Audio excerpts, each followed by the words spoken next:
Assalamualaikum warahmatullahi wabarakatuh. Siswa-siswa sekalian dimanapun Anda berada, kita berjumpa kembali pada pertemuan yang ke-19. Sebelum kita mulai pelajaran, kita awali kita iftitahai dengan bacaan basmalah. Bismillahirrahmanirrahim. Pada pertemuan yang ke-19 ini kita membahas tentang bab 2, yaitu perubahan sosial budaya dan globalisasi. Kita harus tahu dulu apa pengertian dari perubahan sosial budaya. Perubahan sosial budaya adalah perubahan yang terjadi pada lembaga sosial, nilai sosial, pola perilaku, organisasi, kelompok sosial, dan lapisan sosial. Perubahan ini sering disebut dengan nama perubahan sosial, yaitu perubahan-perubahan pola-pola perilaku. Contoh, pada masyarakat dahulu, kegotong royongan ini sudah menjadi kebiasaan.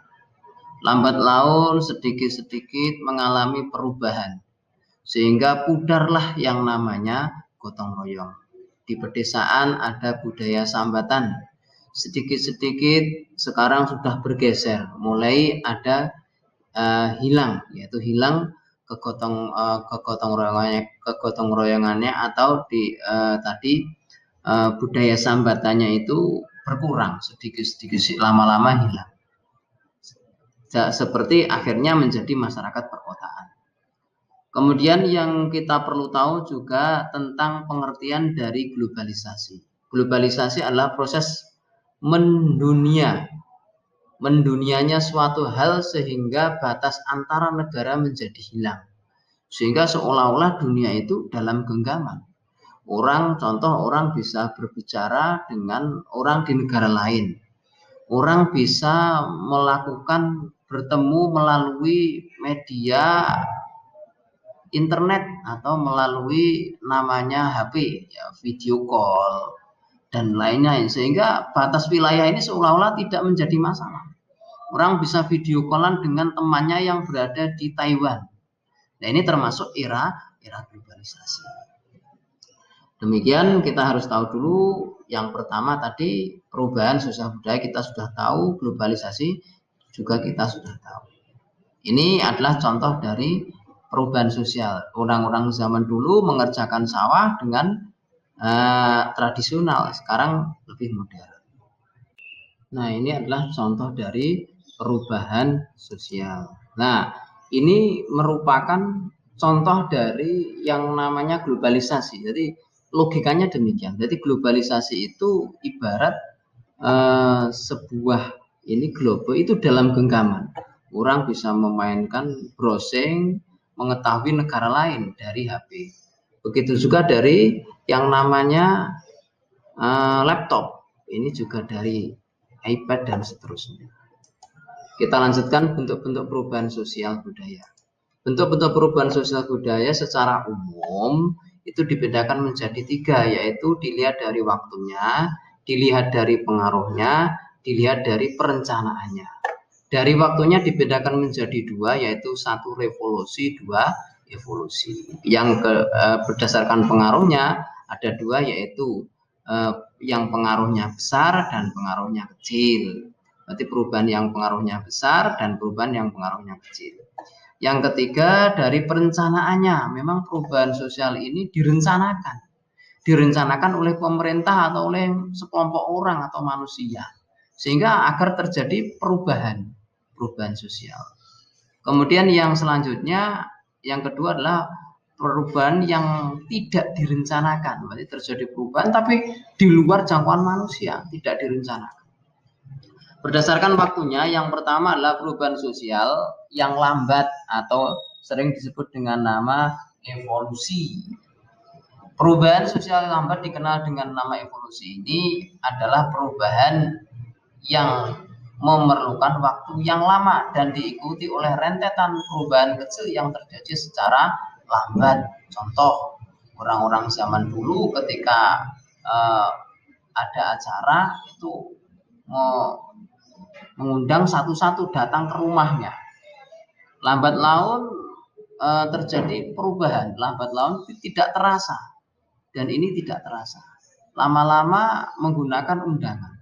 Sekarang sudah zaman era globalisasi, undangannya melewati grup WA. Nah, ini terjadi perubahan yang lambat, sedikit-sedikit. Ini terjadi lambat, sehingga nilai-nilai ini tidak terasa bahwa ini mengalami perubahan. Kecil sekali perubahannya, pergeserannya kecil, yaitu ya tadi dari ketika mengundang ya sowan satu-satu, begitu selesai ya itu satu-satu begitu. Sekarang sudah zamannya bergeser menggunakan undangan.